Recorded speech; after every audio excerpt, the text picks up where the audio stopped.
localizada ao norte do estado da Bahia, às margens do Rio São Francisco, encontra-se a cidade de Remanso. Até o final da década de 70, a cerca de 7 quilômetros daqui, Remanso era outra cidade. Com a implantação do projeto da barragem do Sobradinho, a antiga Remanso e mais outras cidades vizinhas foram inundadas e submersas pelas águas do Velho Chico, transformando toda essa área em um dos maiores lagos artificiais do mundo, o Lago do Sobradinho. Atualmente, a velha cidade ainda exibe algumas de suas ruínas, principalmente durante os longos períodos de seca. Os moradores que tiveram de deixar suas casas e suas histórias de toda uma vida para trás preservam apenas na memória aquilo que um dia foi seu lar. Porém, 10 anos antes deste episódio, uma família inteira tomou uma decisão corajosa. Deixou a velha Remanso com destino ao Rio de Janeiro, levando consigo os sonhos e a esperança de uma vida melhor em outro lugar.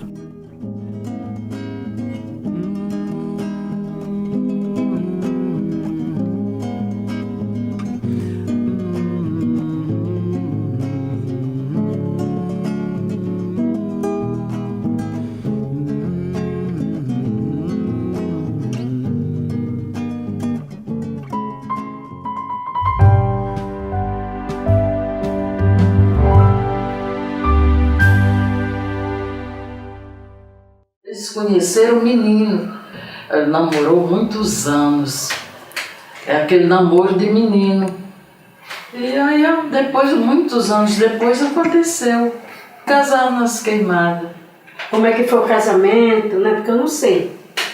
Lá, todo ano, nessa cidadezinha, no mês de agosto, aí aproveitava que as pessoas se casavam, e batizado, eles aproveitavam que aí eles aproveitaram, foram para as Queimadas, foram até de caminhão, porque naquele tempo você viu, não tinha nem ônibus ainda, foi de pau de arara. E assim mesmo eles foram, e foi, eu me lembro, foi no dia 6 de agosto que eles casaram, uma avó me falou isso.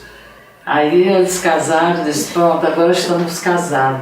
Aí eles voltaram, que tinha sempre gente de Remanso, eles aproveitaram a carona e voltaram para Remanso. Ela já estava grávida do Odair, que ela falou. Ela me disse um dia, a gente conversando, eu disse, ai meu Deus, ainda aconteceu isso. Eu disse, pois é, eu nem sabia que estava grávida. Lá no mês de São João, que a gente fazia fogueira, pegava uma árvore, botava no chão e enchia de pau, assim, volta, aí botava fogo. Aí a gente ficava dando volta assim, em volta da fogueira, e dizendo, vamos ser amiga, sei lá, primo. E foi assim que eles começaram. Quando eles conheceram, para não falar o nome, falava primo. Ela não falava o nome dele. Ela dizia, a gente ficou assim, falava primo, oi primo. Aí ficou por isso mesmo. Eu nunca vi a sua avó chamar ele de Odeones. Era só primo.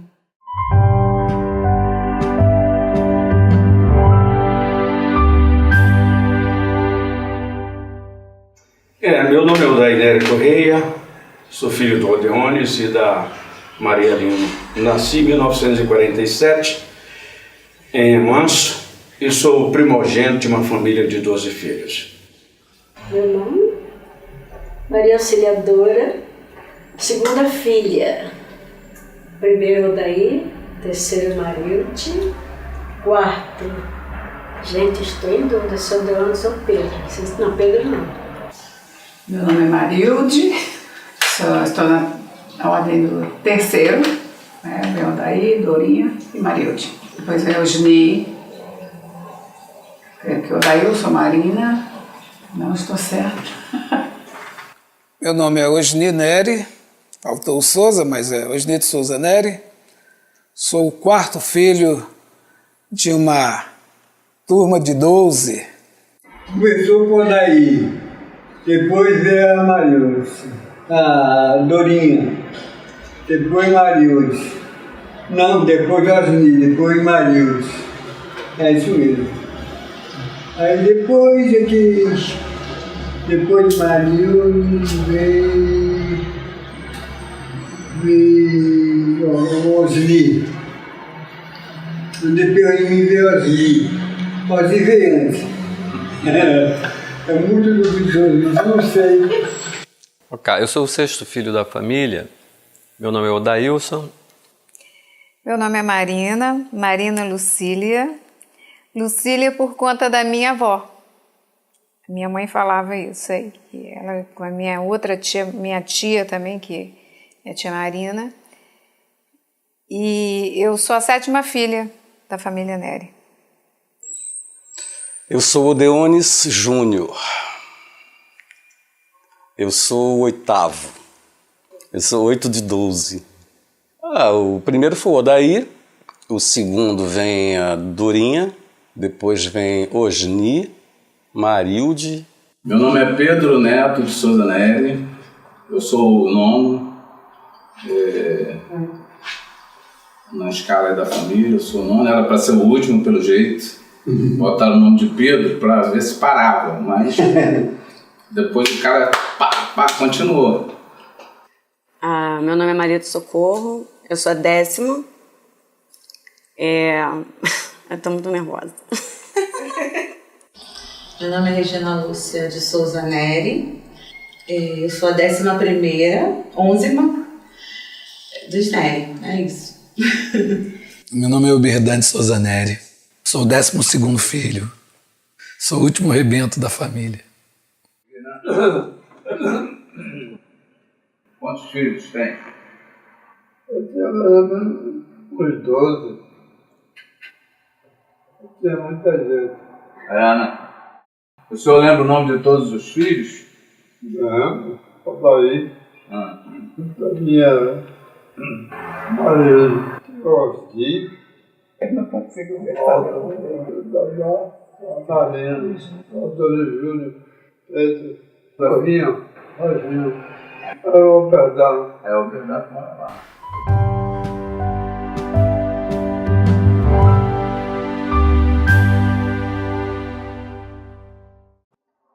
Então, quando você chegava em Remanso, você chegava no bairro chamado Capão, que era onde a gente morava. Aí o Capão, você tinha a rua Chile, que dividia o Capão. À direita de quem chega, você tinha um bairro mais humilde, que inclusive também tinha a zona do Meretriz lá, né?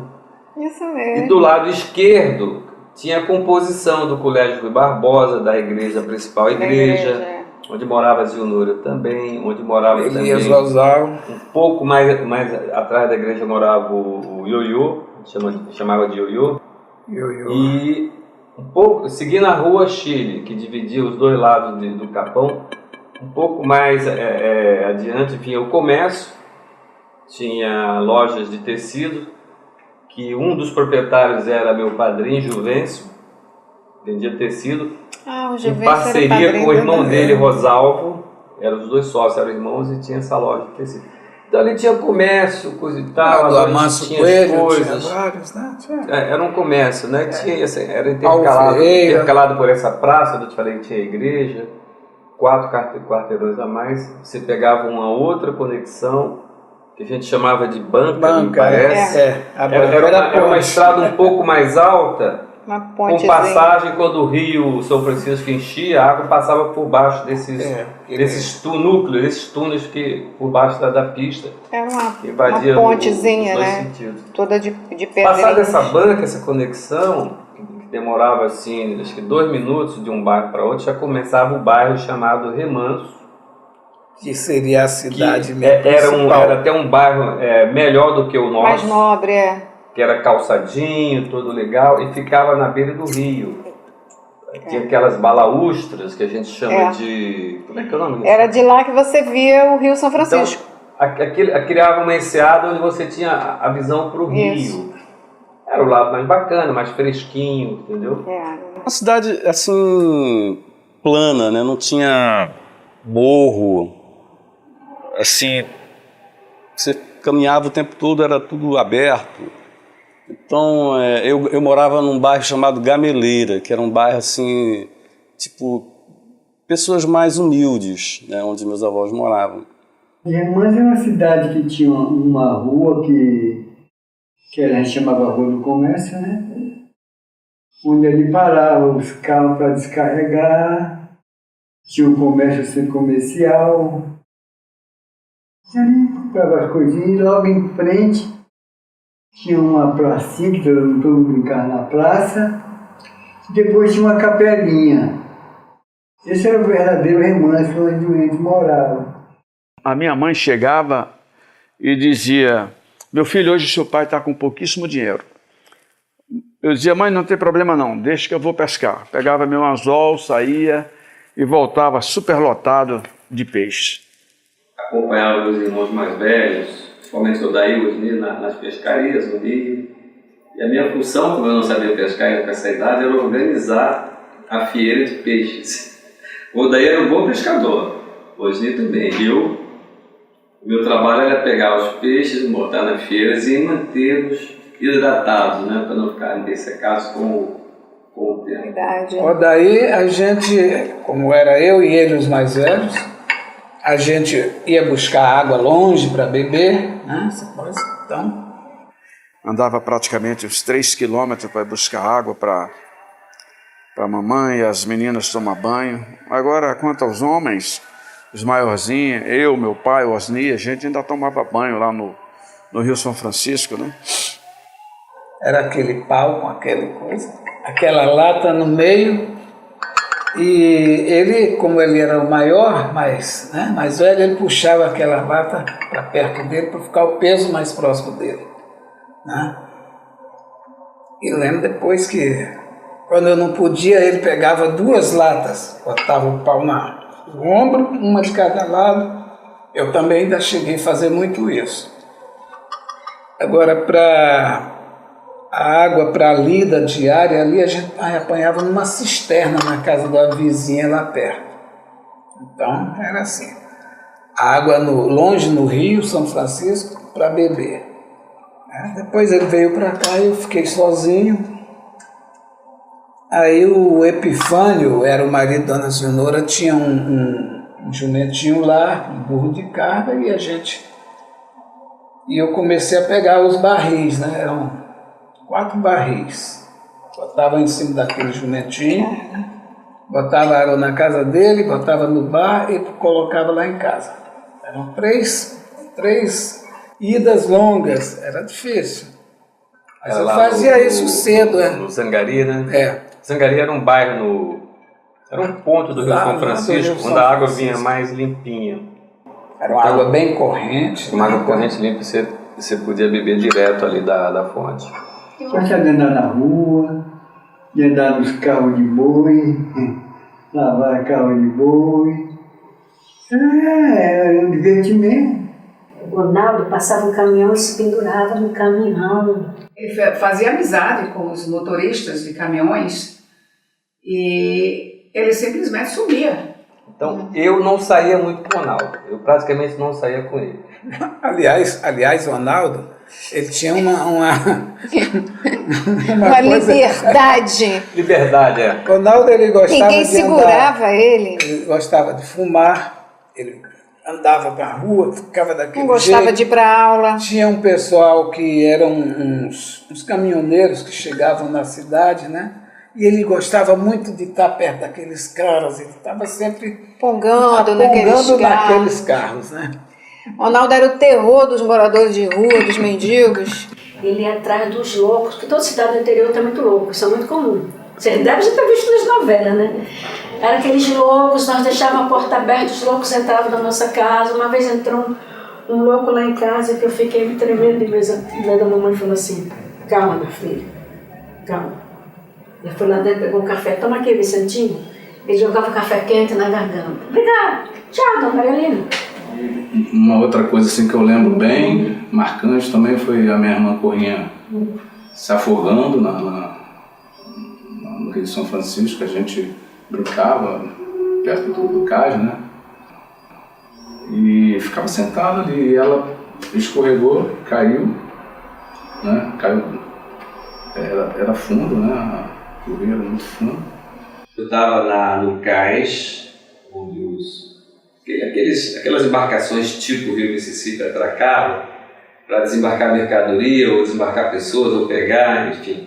Eu estava ali naquela rampa, era uma rampa mesmo, que você ia descendo, ela tinha mais ou menos uns 20 de largura, e ela fazia uma inclinação na direção da água, mesmo depois que você entrava na água, ela continuava dando uma inclinação suave até você, a água vinha no seu joelho, coisa e tal. E do lado direito, que era onde a embarcação atracava, era muito fundo, era a parte funda do rio. Numa brincadeira lá, estava eu, a Corrinha, não sei como a Corrinha estava comigo, mas enfim.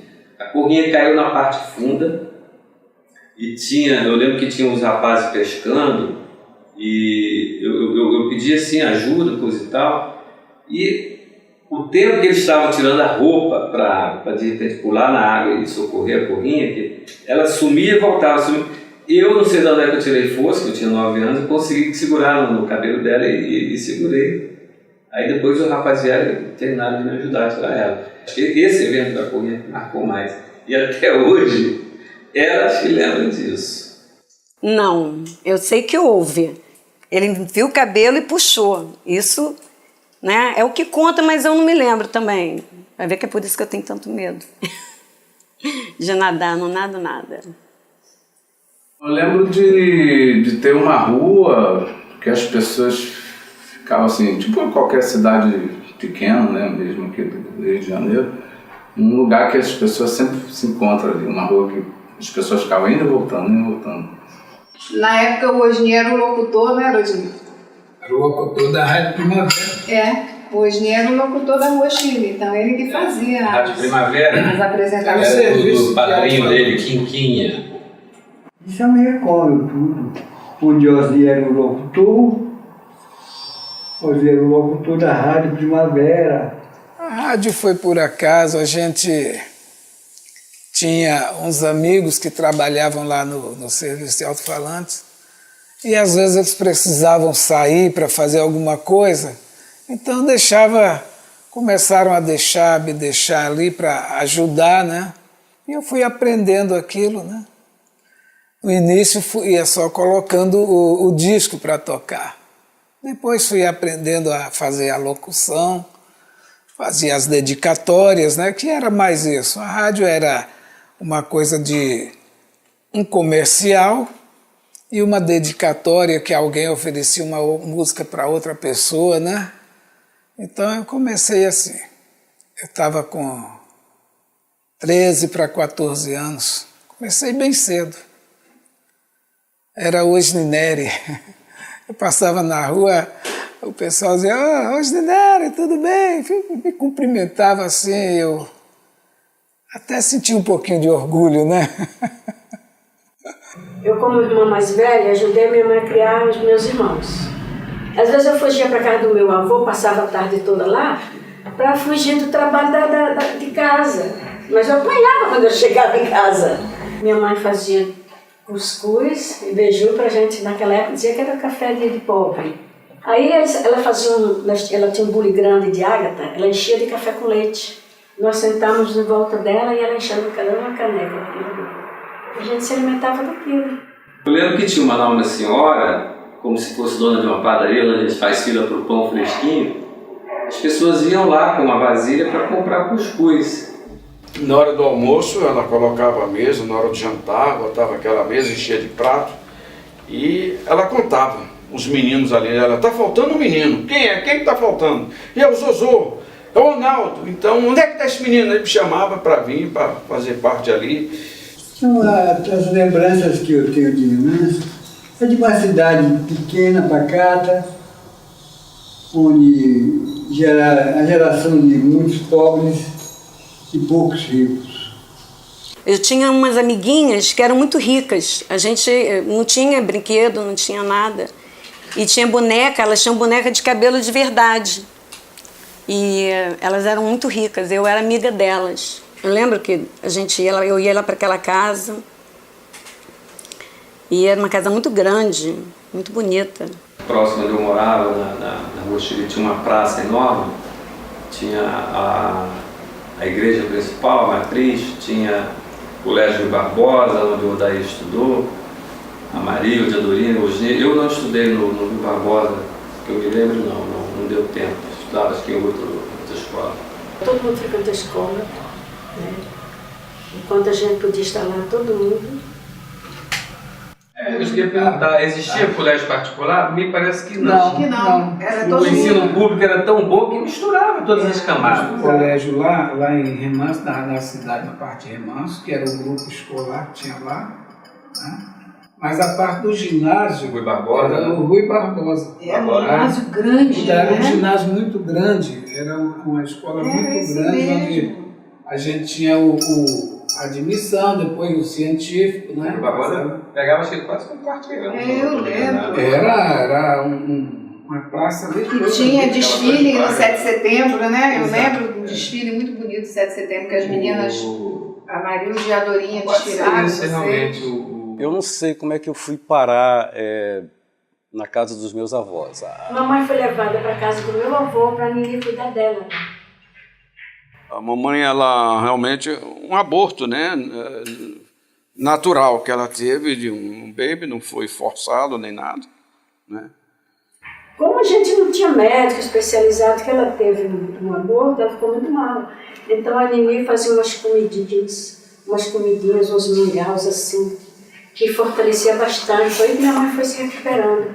E parece que nesse período ela realmente ficou um tanto debilitada e terminou o Odeones, que a gente chamava ele de paizinho, indo morar lá com meu avô, né, Pedro Rocco.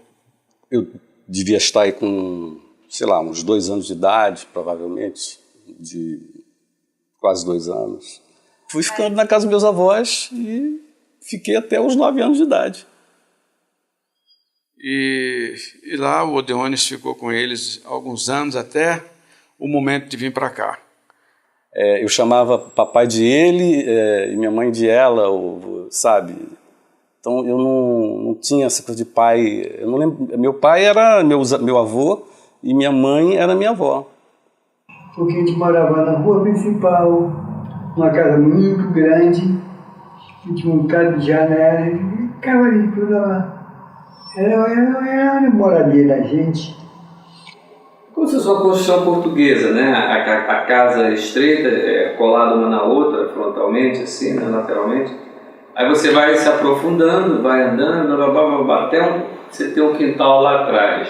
Nós estava dentro de casa, passávamos por uma portinha e estava lá, na alfaiataria dele. Era uma casa grande, uma casa com arcos, eu lembro bem, eram uns arcos avermelhados, né?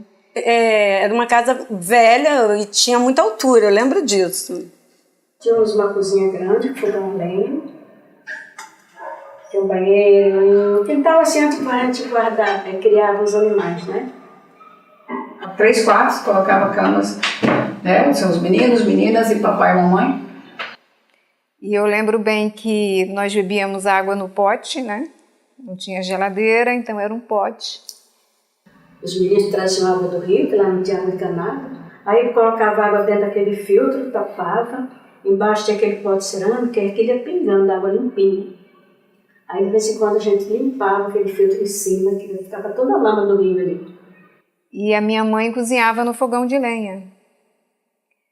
Eu lembro quando a mamãe ficava fazendo beiju, e ela botava vários beijus assim numa bancada. A gente ia lá por trás, pegava aquilo escondido. E ela cozinhando naquele fogão.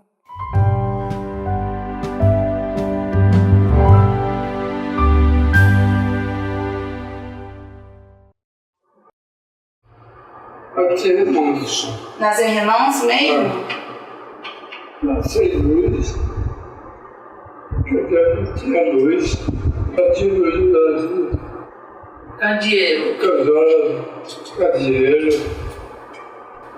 Com quem que o senhor aprendeu a costurar e a ser o alfaiate? O craque, a vida do craque. A Mariana perguntou se o senhor era novinho quando começou a aprender. Era bem novo, né? Com quantos anos você tinha mais ou menos? Devia ter o quê? Uns 16 anos, assim? 20 anos. 16. Ah, era mais velho. E pai, o senhor lembra quando chegou lá de Remanso, onde é que o senhor trabalhou primeiro? Quando o senhor chegou lá de Remanso, onde é que o senhor foi trabalhar primeiro, o senhor lembra?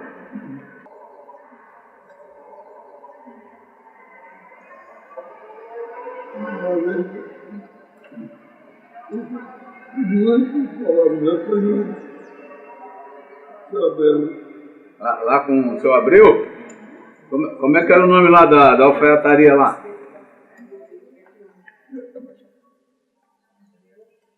O senhor lembra o nome da alfaiataria? Alfaiataria 7 de setembro, né? Ficava onde? Lá em São Gonçalo mesmo?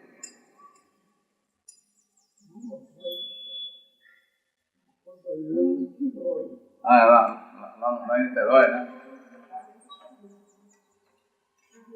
Ficava aquele lugar lá perto das barcas ou perto da rodoviária? Você lembra?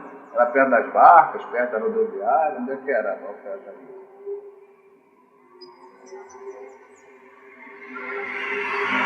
O nome da rua lá? O nome da rua?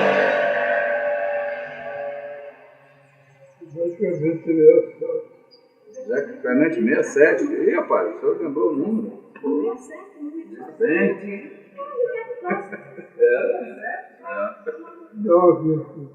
Um pouquinho de água, cara. José Clemente. O senhor trabalhava lá só com roupa de... Trabalhava com essas roupas de edifício também lá? Não, né? Era outro tipo de roupa, né?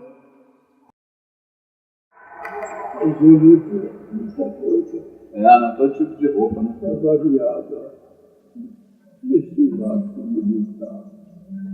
Paletó também, o senhor fazia, né? Paletó. Chegou a fazer até roupa para a escola. Você lembra que a gente fazia roupa para a escola, para desfile? De 7 de setembro, né? Exatamente. Fazia todo tipo de roupa. Ajudei muito meu pai a fazer aviamentos, né?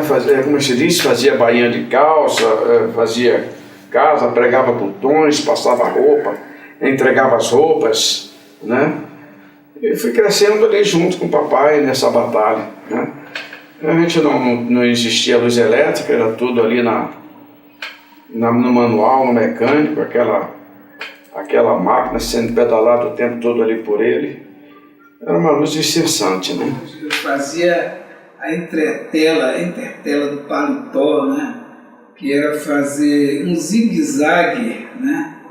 Então, naquela época de festa, meu pai trabalhava até meia-noite, 1h com uma lâmpadazinha de candeeiro, né? Aquela lâmpada de vela, praticamente. E o papai, era aquela vida dele, trabalhando bastante, alfaiate. A gente brincava lá na praça, estava jogando bola, por exemplo. Eu e o Adair, que a gente é mais ou menos o contemporâneo do outro. Aí papai lá da praça, nessa época a gente morava numa casa na praça, não era naquela da principal. E a gente morava na praça da capela, né, onde a gente jogava bola. Né?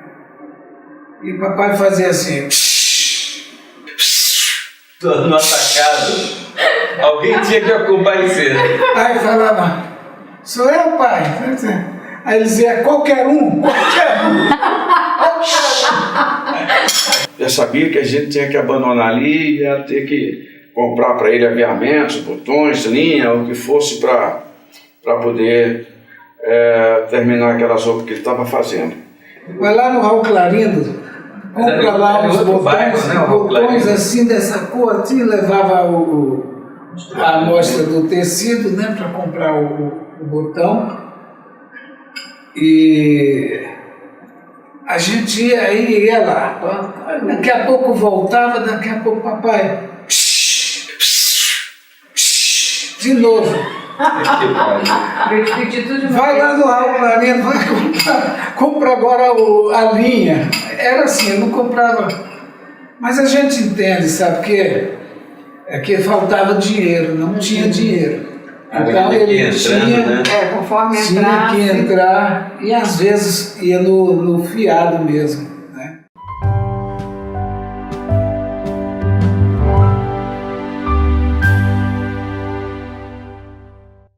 Uma coisa também muito que sempre tinha irmãs que me encantava eram os circos. Quando chegava o circo na cidade, eu ficava maluco, né? Começava a chegar o circo, aquela carreata, né? Os carros, os animais, tal, e a montagem da lona, né? Eu queria também ir naquele espetáculo, né? Mas não tinha dinheiro, o papai não tinha dinheiro para pagar a minha entrada. A gente não tinha dinheiro para entrar, então tinha que correr atrás do palhaço para fazer a propaganda para poder entrar. Numa daquelas tardes ali, eu fui lá para o circo, aí o camarada, quando chegou lá, disse: olha, você quer juntar um grupo de crianças aí para acompanhar o palhaço na rua da cidade, para fazer a propaganda do circo, do espetáculo? A gente marca você aí, os meninos, que foi, e à noite vocês entram de graça. Corria atrás do palhaço, aí ele marcava a gente, fazia uma marca. Só você pode tomar banho, só não pode apagar essa marca aí, que de noite você tem que mostrar ali na entrada para você poder entrar no circo, tudo bem. Aí reunia a turma, aí o camarada, ele se vestia de palhaço, botava aquela perna de pau, pegava aquele alto-falante e a gente ia correndo atrás dele, né, por a cidade, e ele anunciando: hoje vai ter espetáculo, né? O circo às 8 horas da noite. Aí dizia o endereço onde era, na Praça do Capão, e começava a cantar. Ele, nos ensinamentos que acompanhava, ele dizia: a Rocha Negrada, e a gente mais um bocadinho, só mais um pouquinho, Enquanto o circo era o Zabelê cantou no mato, a gente respondia: tô com o cru pegando fogo, tô com o cru pegando fogo, o Zabelê cantou no mato. Palhaço percorria as ruas com a perna de pau e a gurizada atrás, inclusive eu. Se na hora do banho tinha que ter cuidado para não apagar a marca para a noite entrar. Né? A minha, eu lembro que uma vez eu fui, mas a minha apagou. Minha marca apagou, eu não sei se eu tomei banho, e eu cheguei lá dizendo que eu tinha ido atrás do palhaço, mas não adiantou nada. Eu não podia entrar sem a marca, né? Aí eu dava um jeito de entrar por baixo da lona do circo. Tinha vigia em volta do circo, para não deixar, mas era comum. A gente entrava e dava um jeito, o cara quando dava mole, a gente entrava por debaixo do circo, da lona, e entrava no circo. Cansei de entrar. Mas eu adorava o circo, né? O circo era show de bola.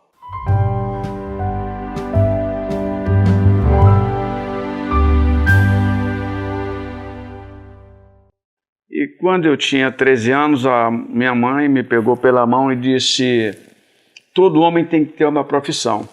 E me levou numa oficina lá de marceneiro para aprender a arte de marcenaria lá do Tozinho.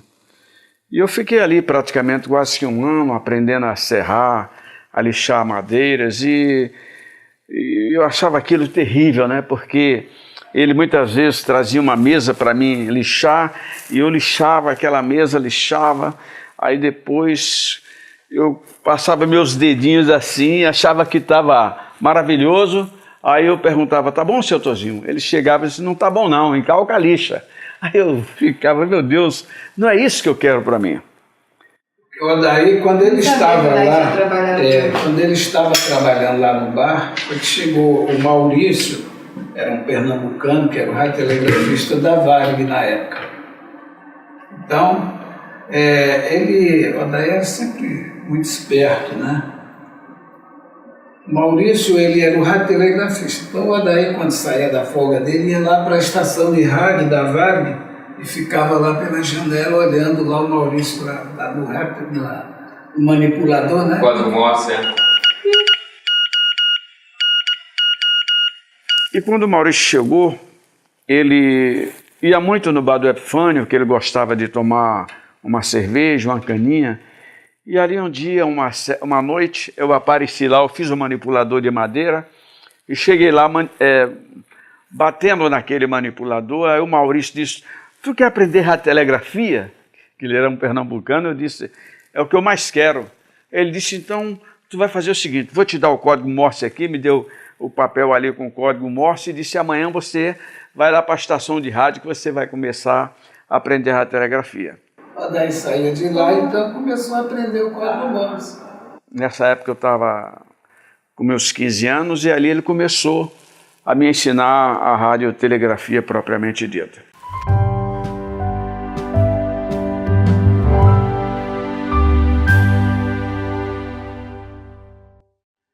E o tempo foi passando, eu já estava dominando a radiotelegrafia, mais ou menos, eu já tinha meus 17 para 18 anos, quando o Maurício fez uma permuta, o Demóstenes foi para Remâncio e o Maurício para Recife. E o Zé Demóstenes, quando chegou, ele gostava muito de fazer garimpo, né? Ele gostava de garimpo. Então foi aí que foi deixando o Odair tomar conta da estação de rádio enquanto ele saía. Ia para longe, viajava e largava aquilo lá na mão do Odair. E como ele observou que eu já dominava a radiotelegrafia, ele saía e me deixava tomando conta da estação de rádio. Então ali eu fazia tudo o que ele teria que fazer. Ali eu aprendi todas as coisas. Eles me ensinaram meteorologia, né? Os principais meios de comunicação, e ali eu aprendi tudo. E fiquei tomando conta da estação de rádio. Ele só aparecia de mês em mês, que a família dele até morava lá, a esposa dele com as filhas, e eu que recebia, inclusive, o pagamento dele e dava para a esposa dele. Numa dessas aí foi que chegou lá um inspetor Fueder. Eu não esqueço porque a gente viveu isso, né? Inspetor Fueder era o inspetor da Varg. Quando chegou lá, procurou o Zé Demóstenes, que era o titular, que era o radiotelegrafista. Quem ganhava o salário, né? Aí, quando chegar lá, encontrou o Odair. E aí que deu um cripropó danado. Né? Encontrou um garoto, né? Porque o Demóstenes não estava e ele me pegou sozinho trafegando. Ele disse: você não é o operador dessa estação, né? Eu digo: não, não sou. Ele disse: cadê o operador? Eu digo: olha, ele teve que viajar aí, mas eu faço um contato com ele e ele virá logo. Ele disse: você sabe que você não poderia estar trabalhando aqui, né? Porque você não tem a carteira de radiotelegrafista, não tem um diploma. Ele disse: qual é a sua idade? Eu digo: eu tenho 18 anos. Ele disse: você é um bom radiooperador, mas infelizmente você não pode continuar aqui. Você faça contato com o operador, que eu preciso que ele venha aqui. O Demóstenes chegou no dia seguinte. Ele disse: olha, eu só não vou te demitir porque você já tem mais de 10 anos de empresa. E naquela época, quem tinha mais anos de empresa tinha estabilidade. Mas eu vou te transferir. Marinho entra quando, Marinho? O Marinho entra no lugar do Demóstenes. Só que o Marinho era um garoto novo. Quando o Marinho chegou lá, eu estava com 18 anos e o Marinho com 19 para 20 anos. E o Marinho ele tinha sido admitido na estação no Rio de Janeiro justamente para substituir o Demóstenes. Só que lá em Remanso havia uma grande diferença. A estação de rádio era complexa, você tinha que ligar motores, fazer os cálculos do consumo de combustível, você tinha que dominar muito bem meteorologia, você tinha que fazer toda a correspondência entre a estação de rádio Rio de Janeiro e São Paulo. E o Marinho não sabia nada disso, ele tinha dificuldade até inclusive de receber uma decolagem ou um pouso de um avião. E o Demóstenes foi embora no dia seguinte, não pôde orientar o Marinho em nada sobre isso.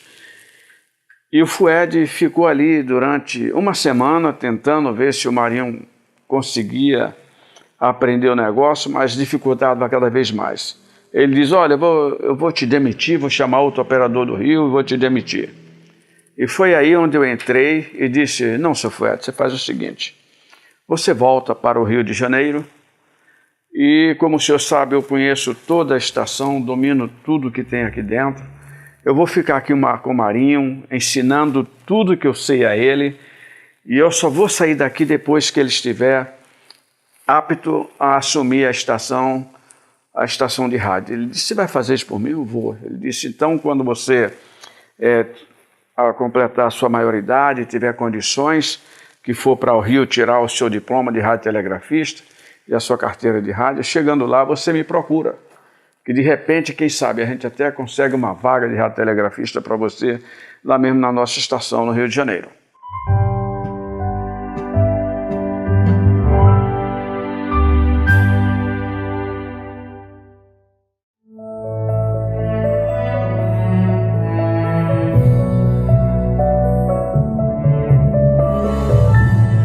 Eu cheguei no Rio com muita dificuldade, né? Porque meu pai, inclusive, teve que tomar até dinheiro emprestado para me ajudar na passagem de ônibus de Remanso até aqui. E o dinheirinho que eu trazia também era muito pouco. E chegando aqui, eu trazia o endereço de um amigo do Orlando Carneiro, que tinha saído de Remanso, e estava no Rio. E ele me deu o endereço dele lá de Marechal Hermes. E chegando lá, quando eu bati lá no endereço do Orlando, não tinha ninguém. E eu perguntei a uma senhora, uma velhinha, a vizinha, se ela tinha visto Orlando. Ele disse, meu filho, esse rapaz, ele se mudou daqui e não deixou endereço. Então eu fiquei a bancarrota, né? E então aquela senhora me viu com aquela minha mala e disse, meu filho, olha só, já está ficando tarde, hoje eu vou deixar você dormir aqui na minha casa, mas amanhã de manhã cedinho você procura o seu destino. Eu digo, sim, senhora.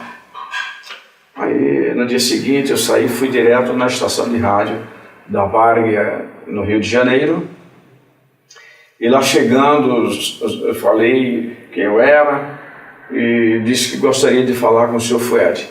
Imediatamente eles me levaram lá no Sr. Fued, ele fazia parte da diretoria das telecomunicações do Rio, e Fued então me recebeu. Ô Baianinho, como é que vai? Então me pegou e disse, você já tem algum lugar para ficar? Eu digo, não, eu estou chegando agora e não tem um lugar. Ele disse, então eu vou te levar ali no Catete e vou arranjar lá uma vaga lá numa pensão para você.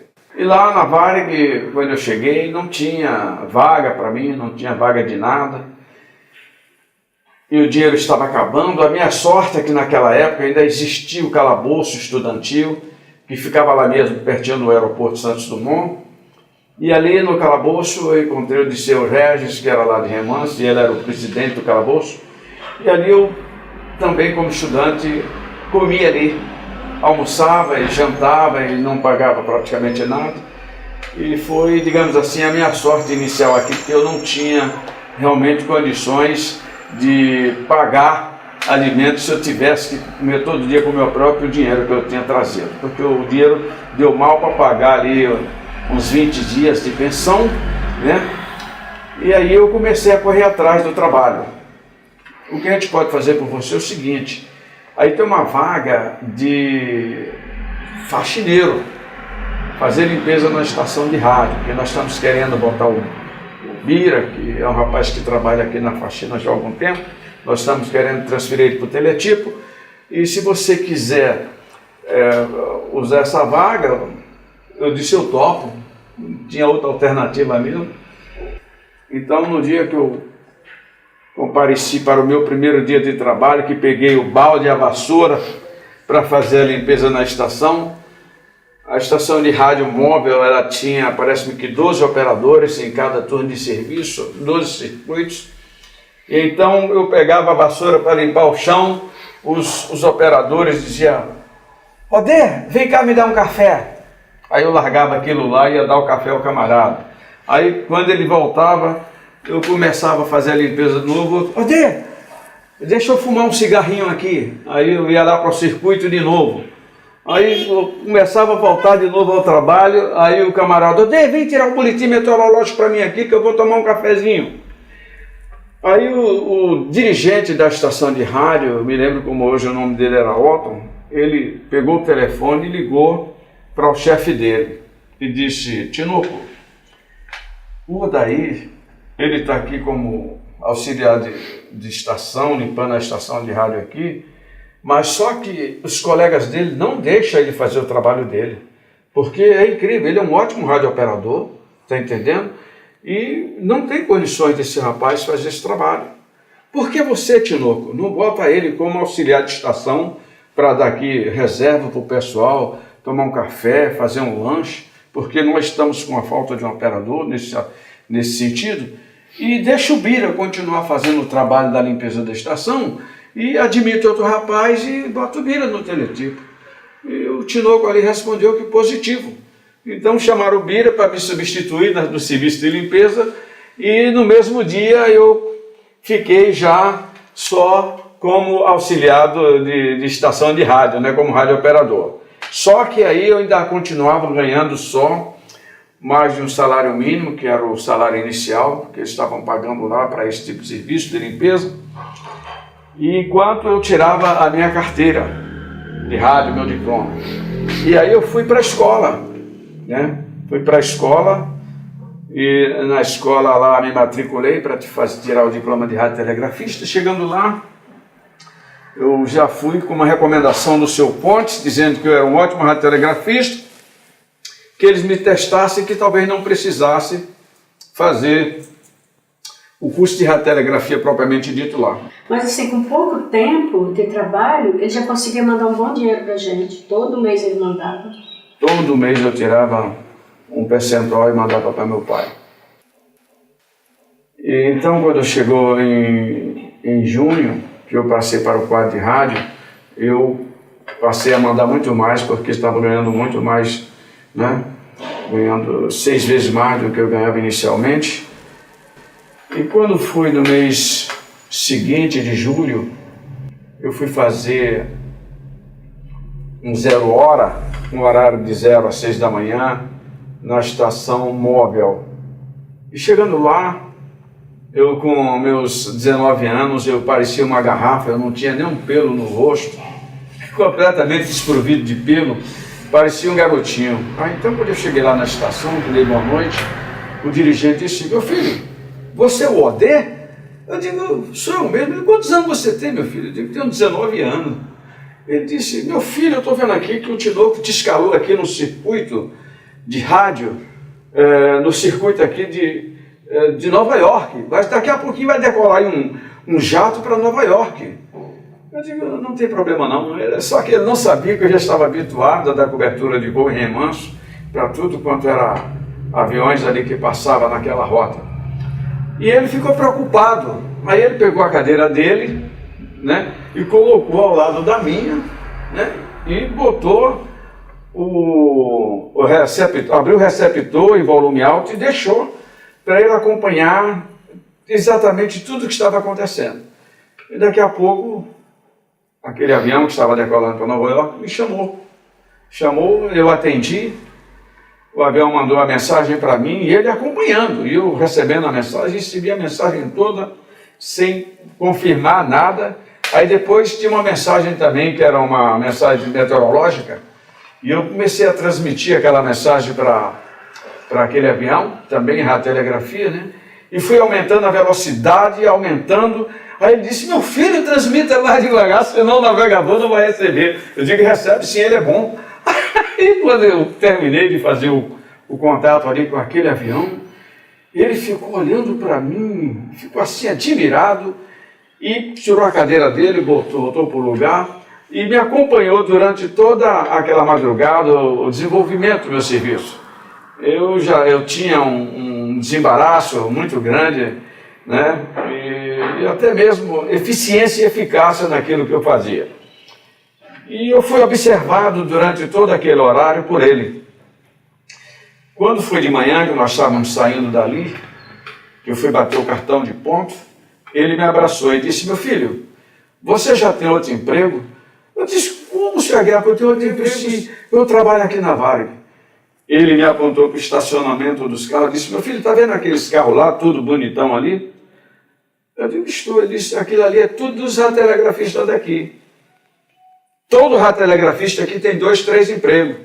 E você vai trabalhar comigo lá em Niterói. Eu digo: não, como posso isso? Ele disse: vamos embora, meu filho, eu farei sua escala.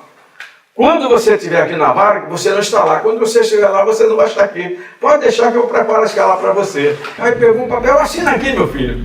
Aí, quase mais 7 mil reais ali na época, né? E aí o Aguiar me levou para Niterói. Chegando em Niterói, lá na estação de radiometeorologia, era uma estação muito bem montada, era pequena, mas ela tinha todo o conforto, tinha ar-condicionado, tinha geladeira, tinha cama, fogão. Ele disse: meu filho, você está morando de aluguel? Eu digo: estou lá no Catete, lá numa pessoa. Ele disse: por que você não vem morar aqui? Você mora aqui, você faz sua vida. Aproveita, procura fazer sua vida aqui, porque aqui você não vai pagar aluguel, aqui tem água, tem filtro, tem geladeira, tem tudo aqui. Você fica aqui, meu filho. Trabalha aqui na Varig, vai e vem dormir aqui, toma banho aqui, tem tudo aqui, e você não precisa pagar nada a ninguém. E aí você vai arrumando a sua vida. Você é um garoto novo, você vai arrumando a sua vida. E eu perfeitamente, aí eu mandava bastante dinheiro para papai. Naquela época eu mandei uma carta: pai, eu agora vou reduzir a remessa de dinheiro que eu estou fazendo para o senhor, porque eu estou com ideia já de trazer o senhor para cá. E eu aqui, imediatamente em Niterói, ali no São Domingos, aluguei um quarto grande, como se fosse um depósito, e ali todo mês eu comprava, recebi meus pagamentos, e todo mês ia comprando tudo que uma casa possa precisar, para organizar 12 pessoas dentro dela, né? E aí, depois que estava com tudo dentro daquele quarto. Foi aí que ele mandou buscar papai e Eugenie para conseguir trabalho para eles dois, para depois ir o restante da família. Anos depois, né? Isso foi de 65 a 69, né? Porque nós viemos para cá em 69.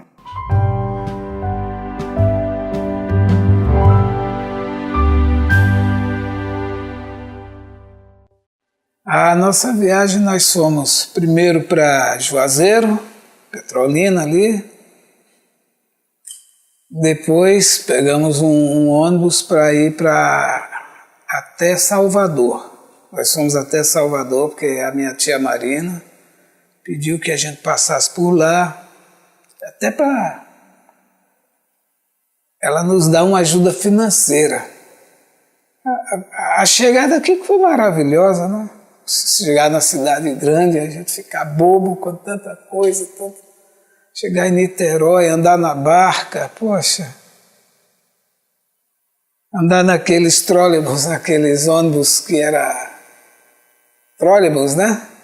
Aqui em Niterói, o ônibus tinha aquela antena que pegava a energia, né? Ainda era aqueles ônibus, aquele circular 9 que passava ali no Gragoatá. Eu lembro como hoje.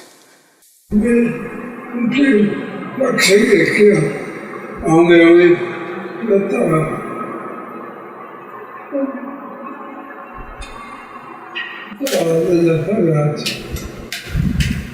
ele conseguiu trabalhar numa alfaiataria.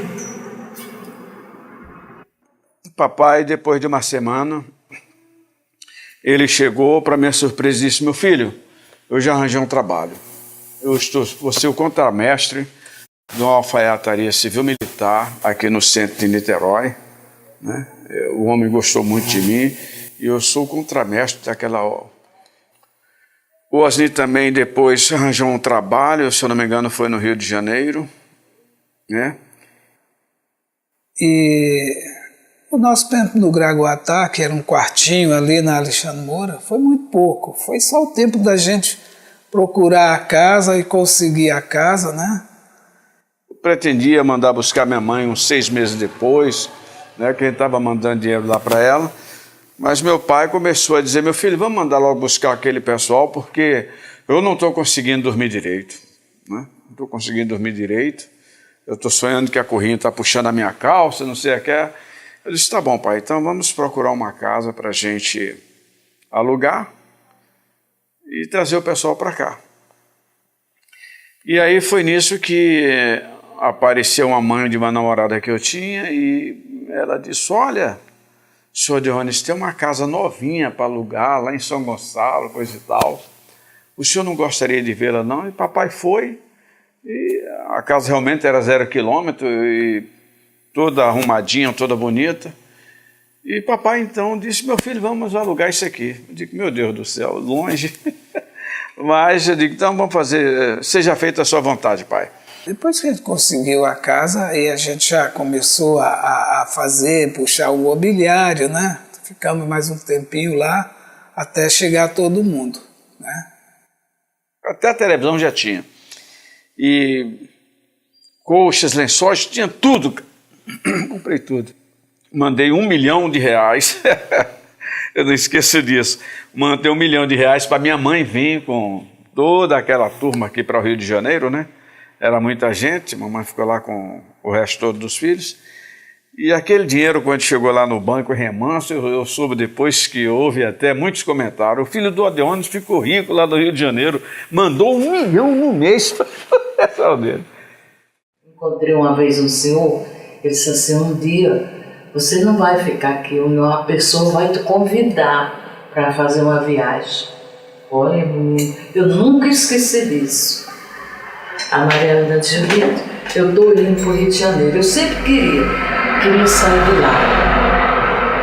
Eu tinha vontade de vir para o Rio de Janeiro, quando eu vi que chegou Pedro, seu pai, e o Odails. Disse, a Judita está, eu escutei. Disse, eu estou aqui sim. Olha, minha mãe mandou dizer que tal dia a gente vai viajar. Quinta-feira, ou foi terça-feira, não, terça-feira nós saímos de Remanso. Numa terça, assim, umas 10 horas. Por volta assim de umas 10 horas. Tinha tanta gente no ônibus olhando a gente viajar, embarcar. Eu não queria ter vindo. A minha mãe insistiu, ela não abriu mão, mas foi muito difícil a minha vinda para cá, porque eu era muito ligado aos meus avós, né? Mas naquele ano que a gente veio, que foi o ano de 69, o meu avô morreu, ele faleceu nesse ano. Foi o mesmo ano que a gente veio, isso eu não esqueço.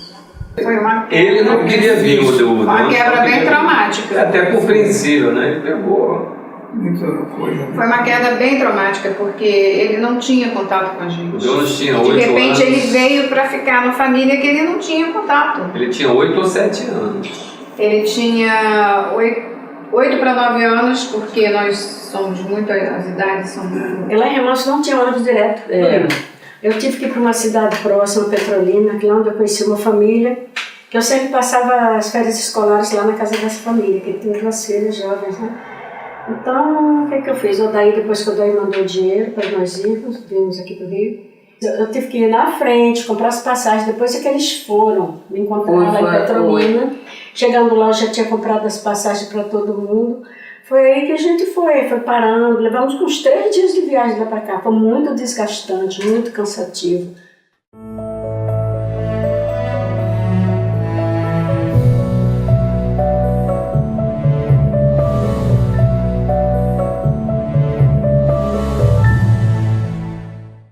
Quando chegamos em Juazeiro, assim umas 4h30, 5 horas.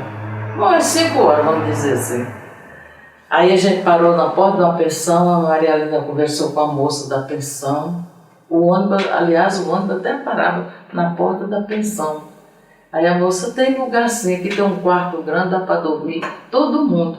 Junto a Maria, né? Eu quero esse mesmo, que é para dormir todo mundo junto, que amanhã bem cedo a gente sai. Mas nós pegamos um ônibus, só vimos nós dentro do ônibus. Dava até pra gente vir deitado, viu uma moça que ajudou, uma moça que vinha, passageira que botou os meninos no colo para dormir à noite. E a gente ia fazendo assim, damos uma parada lá, uma pensão para dormir. Eu estava de braço quebrado e vim no colo da Judite. Lembro quando foi pra gente vir pra cá, em que a praça ficou cheia de gente. Foi todo mundo se despedir da gente. Né? Como era uma família numerosa e tinha assim, pessoas de várias gerações, já tinha adultos, né? E também tinham crianças, então, nossa, essa lembrança para mim ela é muito forte. Lá na praça, todos aqueles amigos, os amigos dos meninos, os vizinhos, todo mundo foi ali para se despedir da gente. Nós pegamos 2 ônibus, um até Juazeiro, Remanso Juazeiro, e depois de Juazeiro a gente ficou de um dia para o outro para pegar um outro ônibus para vir para o Rio, né?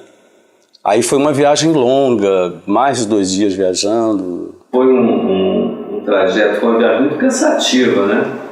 Porque só de ônibus até chegar ao Rio, acho que foram 2 dias e meio. Aquela porrada de criança, né? Vindo. Corrinha ainda era muito pequenininha, era de colo. Aquele ônibus totalmente desconfortável, aquela viagem desconfortável. Uma viagem cansativa, a gente acordava, dormia, comia e eu nunca chegava, né? Uma viagem muito longa.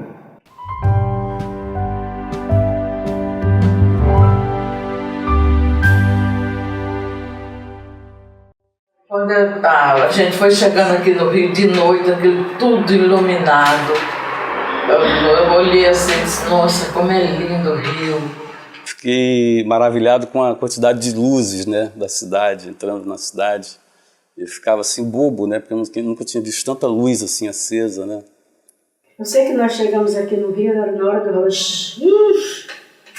Gente, olha, nós chegamos aqui acabados, cansados, gente. Aí a gente desceu e a gente vendo as malas, tanta mala, né? Tanta mala que tinha.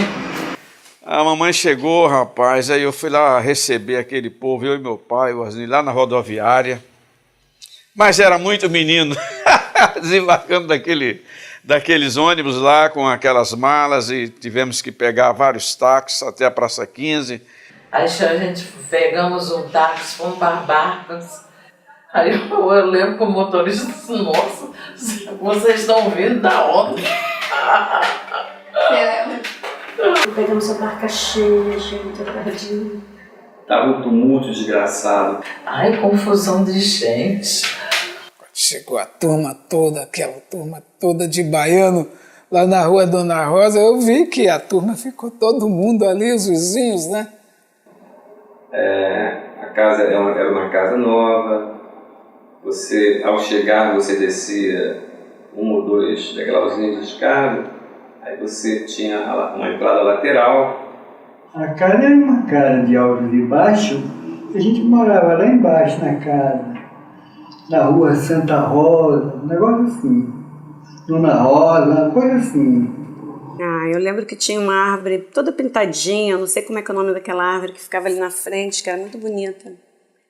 E a casa era muito bonitinha, muito arrumadinha, toda novinha. Era um sobrado,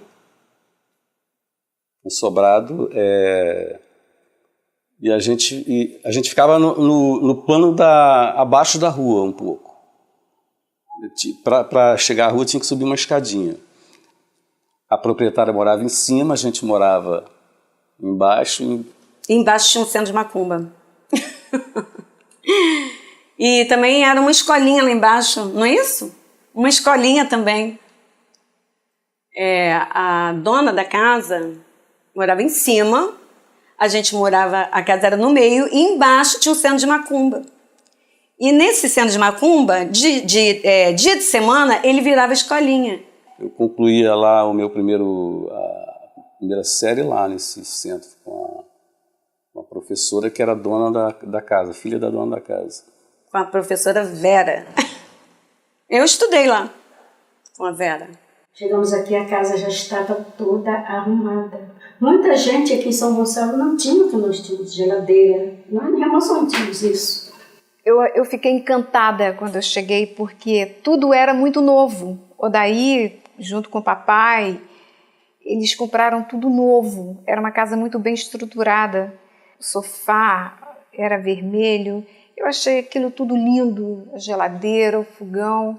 Nossa, eu fiquei muito feliz quando cheguei e vi a casa daquele jeito. Eu lembro de algum mobiliário avermelhado, a geladeira acho que era vermelho, o fogão acho que era vermelho. Era uma casa com 3 quartos, né? Nós éramos numerosos, mas a casa era muito bem estruturada. A gente tinha cama de campanha, chama de cama de campanha, que é uma cama que você abre e fecha. Você abre para dormir, ela tem armação de ferro, né, com o colchão, né, de solteiro. Aí você abre para dormir e durante o dia você tem que fechar. Então imagina aquela porção de gente para ter lugar para dormir. Então, Alguns dormiam pela sala e tudo, mas as meninas dormiam separadas no quarto, os meninos dormiam num outro quarto, que eram 3 quartos praticamente. E foi uma surpresa geral para minhas irmãs, para minha mãe, quando chegaram lá, começaram a chorar quando viram aquela casa novinha, com chuveiro, com vaso sanitário, coisa que eles nunca tinham visto na vida deles. Tinha até televisão. A mamãe dizia, meu filho, meu herói.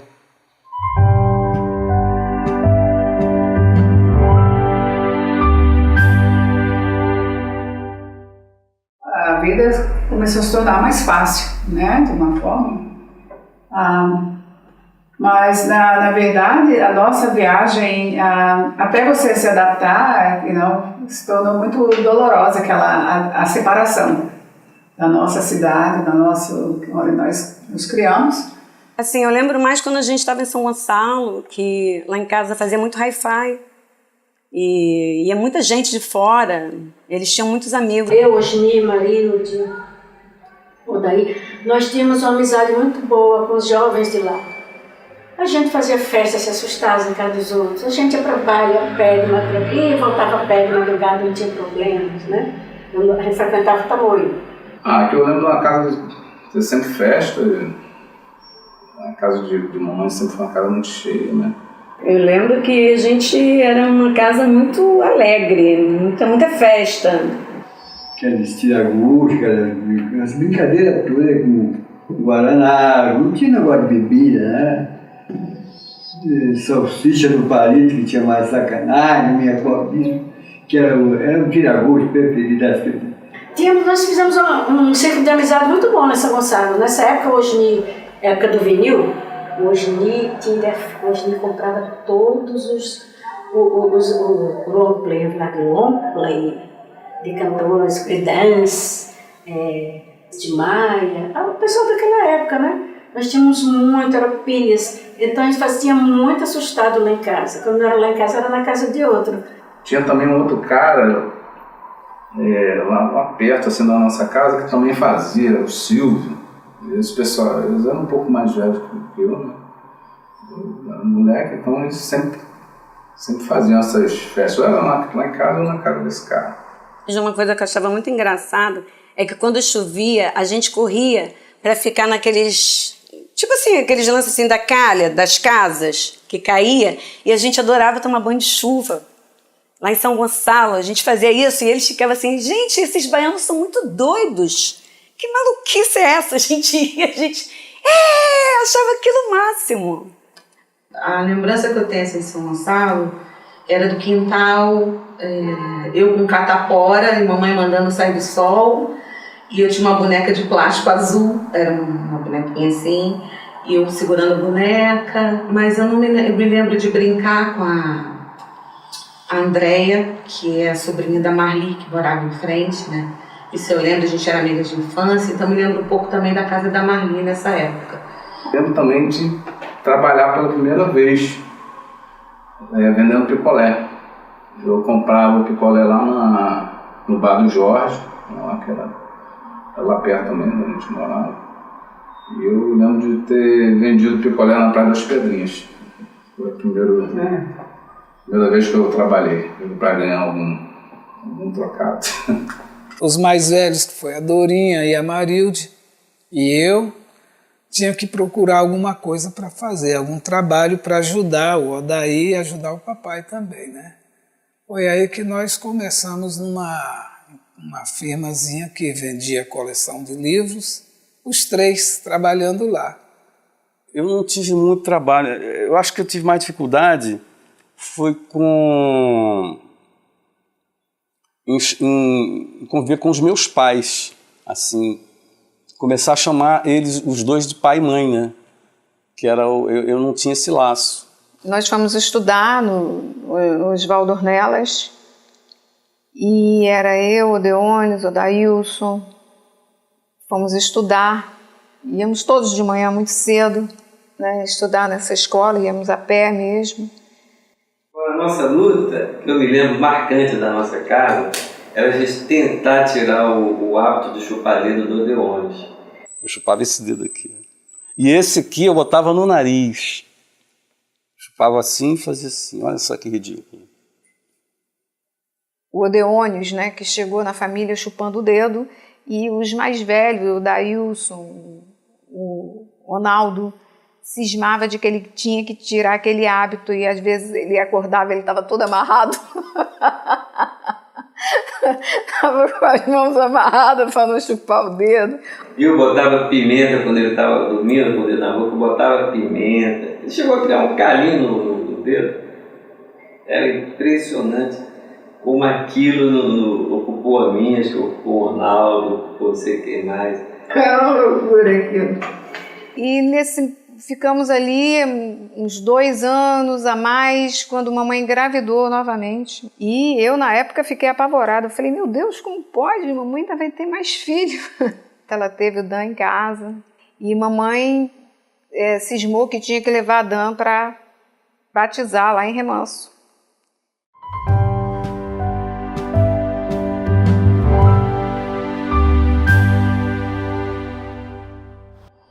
Eu me lembro muito, assim, uma coisa muito engraçada e divertida de mamãe, é que ela fazia muita coisa em casa, trabalhava muito, mas de repente ela botava a música, né, ela saía dançando, pegava a gente, rodava, eu e o Dan, ela chamava o Dan de Cajuzinho, me chamava de Pretinha, e ela pegava a gente e fazia tum-escudum, tum-escudum. Então ela tinha essa coisa, sabe, da música ser aquele escape. Da mamãe era muito ligada. Nossa, a minha mãe, ela amava o Guilherme Arantes.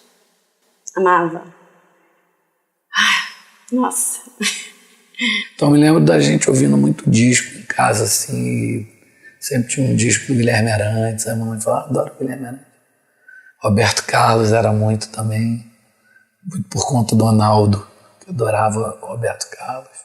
Agora, eu não sei se na família de papai ou de mamãe teve algum antepassado que tenha despertado, tenha tido essa coisa da música, porque realmente é bastante presente.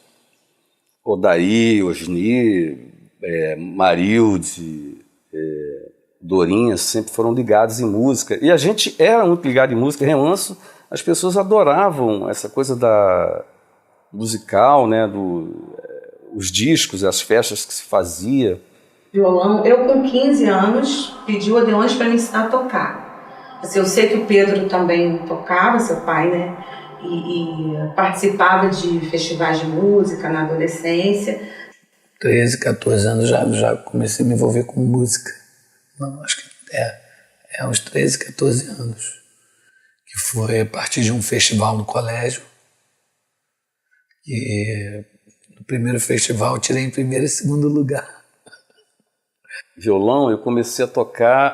Eu não sei quem foi que comprou o violão lá em casa, mas eu lembro que foi acho que foi na adolescência, foi tipo com 14 anos, 15 anos. Alguém comprou um violão lá em casa. Dessa parte musical eu lembro sempre do Odeones tocando em casa. E os meninos todos, todo mundo gostava de tocar um violão. Pedro, né, também às vezes quando tocava violão. Então, essa essência musical, né, você tinha perguntado de onde que vem. Acho que vem dela, acho que vem essencialmente dela, desde lá de Remanso, mas quando você perguntou, eu pensei no instrumento, né, de violão, essas coisas.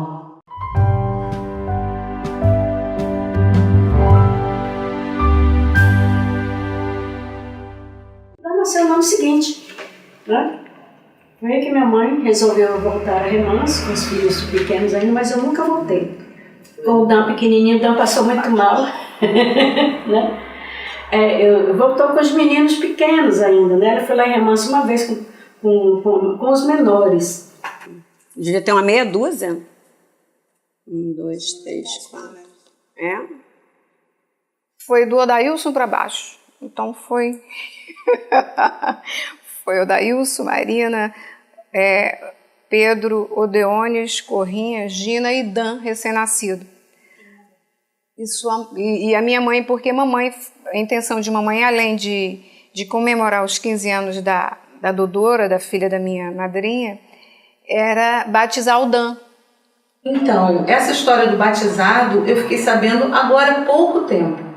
Bem pouco tempo, acho que foi ano passado. Eu nunca soube que o Dan tinha ido lá para ser batizado, né? Porque o Dan foi o único que nasceu aqui. Ele nasceu aqui, mas a mamãe fez questão de levar ele para batizar em Remanso. E nunca mais eu fui na Bahia, né? Eu fui batizar na Bahia, mas nunca mais voltei. Então não tenho lembrança nenhuma de Remanso, de nada. Assim, não tive contato, né, com ninguém assim, de lá. Só com o pessoal que vinha para cá depois. 7 filhos, ela pegou todo mundo e fomos de novo lá em Remanso. Papai ficou aqui trabalhando com os meninos mais velhos e nós fomos. E quando chegamos lá, aquela euforia de quem vinha do Rio de Janeiro, né? Veio da cidade grande e chegou de volta àquela cidadezinha do interior e todo mundo tratava a gente de uma forma diferente, né? Chamando de metidos, né? de exibidos, aquelas coisas todas. Realmente, né? A gente já estava com uma outra cabeça, uma outra coisa, né? A gente tinha vindo já de um outro universo que eles não conheciam, então... Ficamos alojados lá na casa da comadre dela, a minha madrinha. Nem lembro bem o tempo que nós ficamos lá, né? Teve os 15 anos da filha dela, da Dodora, e mamãe batizou.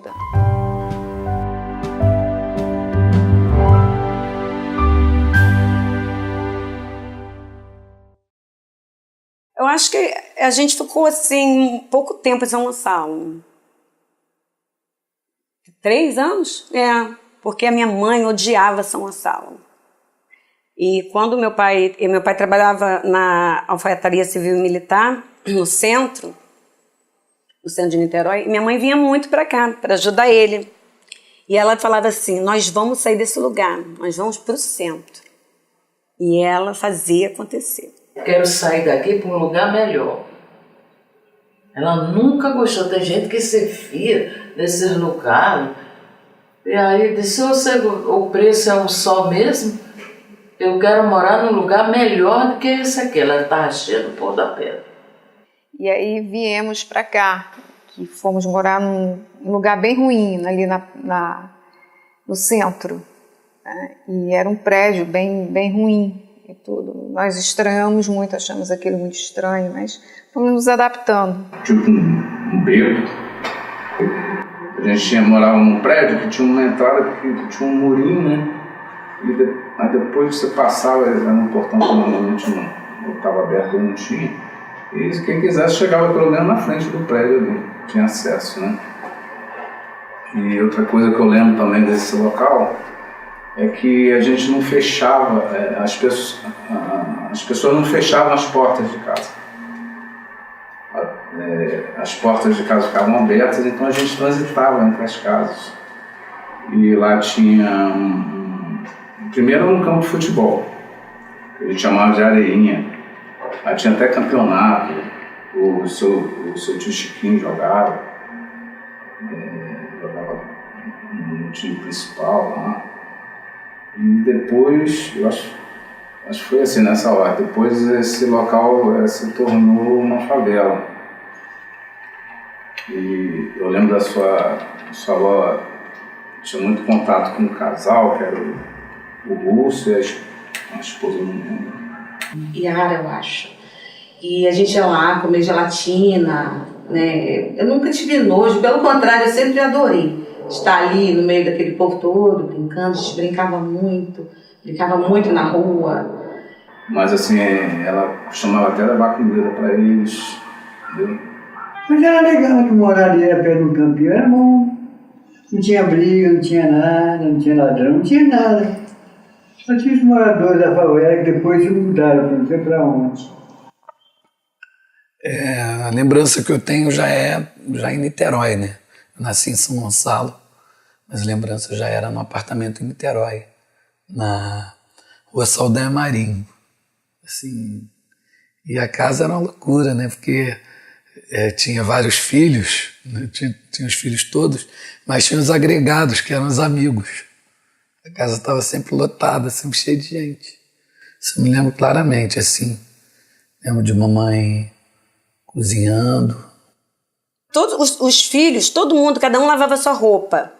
Lá em casa não tinha esse negócio da mamãe ficar lavando tudo. Os meus irmãos, cada um lavava seus jeans, suas roupas e passava quando fosse sair. Entendeu? Era tudo assim. Ela dava responsabilidade para todos nós. Todos nós tínhamos responsabilidade. E foi quando a gente foi estudar no Raul Vidal. Eu, o Daílson, estudei ele há vários anos. Depois fui para o liceu. O Daílson também foi estudar no liceu. Isso aí era a turma que já era mais nova, né? Que os mais velhos já estavam trabalhando, né? Lembro muito do Pedro comprando material escolar, o Odeões, que trabalhou também na Casa Cruz. Então, sabe aquele sonho que eu tinha de ter aquelas canetinhas, aquela coisa da moda que a gente não tinha condição de comprar. O Odeões foi o primeiro, ele me deu. E era muito isso. Os irmãos mais velhos cuidando dos mais novos, e a família em geral sempre foi muito unida. Papai sempre ele ia trabalhar e voltava com um pãozinho, ele sempre trazia alguma coisa, entendeu? A gente já esperava. Ele vinha com alguma coisa, uma pizza, sempre. O hábito dele era trazer alguma coisinha pra gente. E o que eu me recordo muito era do Odeões tocando flautinha, e ele ficava tocando flauta, as crianças iam atrás de enfileirinha. Rodeado de gente tocando violão, Odeões compondo, Gina cantando, e eu também gostava. Eu lembro de eu com a Gina fazendo como se fossem versões, né, de músicas conhecidas. A gente fazia muita paródia, eu e o Dan, né? A gente fazia paródia de muita música, a gente brincava muito na rua, era muito bom. Eu e o Dan fizemos uma paródia da música do Roberto Carlos. Aí acho que eu lembro da letra. Em frente à minha casa fica o lixo da Saldanha. O volume é tão grande que parece uma montanha. Trabalhei com sua avó um tempo, né? E eu lembro também, dentro dessa desorganização dele, tinha umas coisas assim que eram terríveis, cara. Assim, ele pedia para eu ir de manhã, lá no Rio. Falei, pai, tem mais nada para fazer lá? Comprar tecido? Ele, não, meu filho, já tá tudo no esquema, só vai no seu cisne, passa em tal lugar, compra, sei lá, 10 metros de tergal, assim, isso aqui. Aí ela assim, aí tá bom. Quando eu chegava em Niterói, e com aquele hábito dele de, esquecia, se ia no Rio de manhã e tinha que voltar tarde. Falei, meu Deus do céu, aquilo pra mim era terrível. E as coisas da família sempre tinha muita comida, né? Era muita gente. E como eram muitos irmãos, todo mundo comia. Quem chegasse por último estava lascado.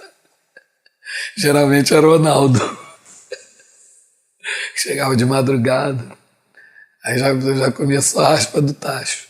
Mas quem chegasse por último já era, entendeu? Morou na Descanso Sepetiba, além dessa... Era perto também, onde a gente morava. Moramos em Itaboraí, e uma coisa assim muito marcante de todas essas casas, todas faltavam água. É impressionante, a gente, uma das coisas que eu acho que ajudou muito a adoecer a mamãe era isso, porque faltava muita água. Então assim, ficava de madrugada esperando a água chegar.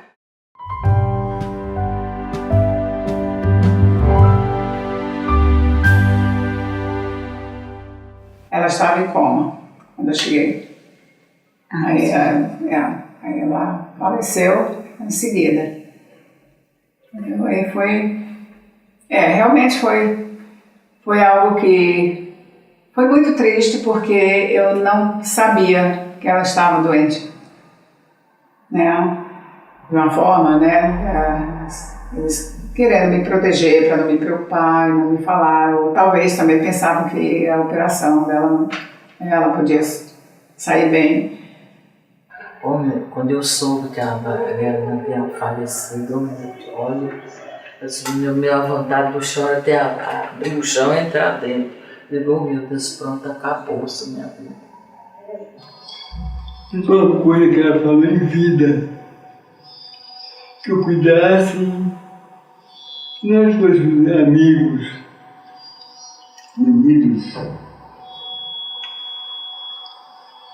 cuidasse nosso pai, fosse sempre unidos. Acho que a coisa que...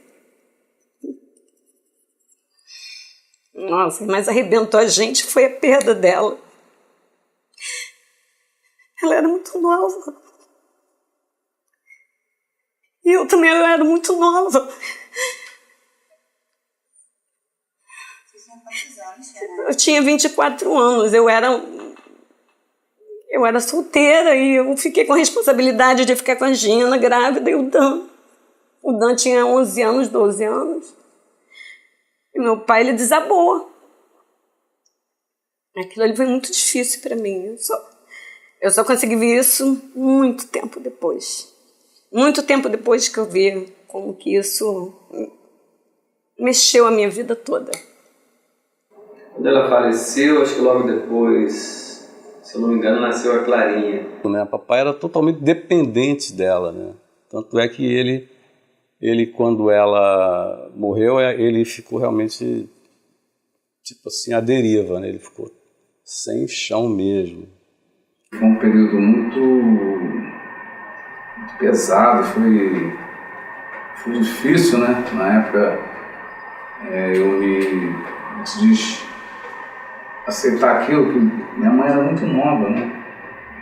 Estava com 58 anos, então assim, para mim foi realmente um período muito difícil, e também até por conta dessa coisa da proximidade com o seu avô.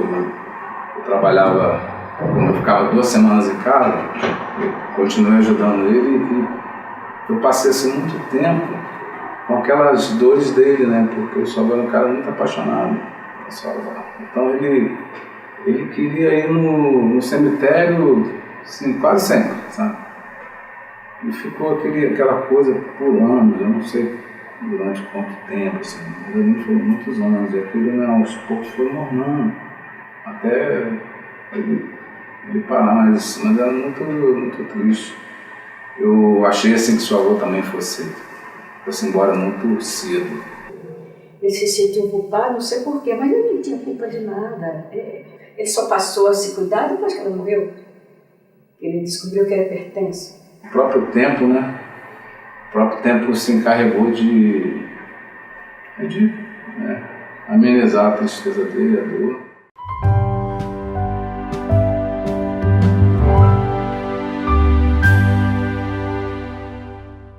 Boa mãe, sabe, Maria? Não era de bater em filho dela, não.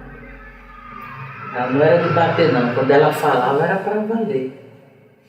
Sabe, lembrança boa, ela tinha aquele carinho, eu sinto falta dela assim, ela tinha você brincava comigo, Jodite, você chegou, cheguei, estou aqui. Aí chegava lá em casa, ela dizia, minha mãe, estou tão atarefada. Obrigado, mãe. Te agradeço pelo tempo, que Deus nos permitiu viver contigo. Você, sem dúvida, foi uma grande mãe, uma mulher guerreira, uma mulher que sempre esteve ao lado do meu pai ali, incentivando ele a tudo. A minha mãe, uma pessoa assim muito forte. Ela não tinha medo de nada. A Paulinha parece muito com ela. Para ela não tinha obstáculo. O daí é que sim também, não tinha obstáculo. Ela queria fazer aquilo ali, ela fazia. A minha mãe, ela... Tudo era ela que fazia, não era meu pai. Tudo ela que resolvia. Ela era uma mulher muito corajosa. Muito. As lembranças boas da mamãe é essa. Ela era uma pessoa paciente, né? Era paciente mesmo, com a turma, né? Paciência, voluntariosa, né? Mas ela também, a mamãe também tinha o ladozinho dela de vaidade.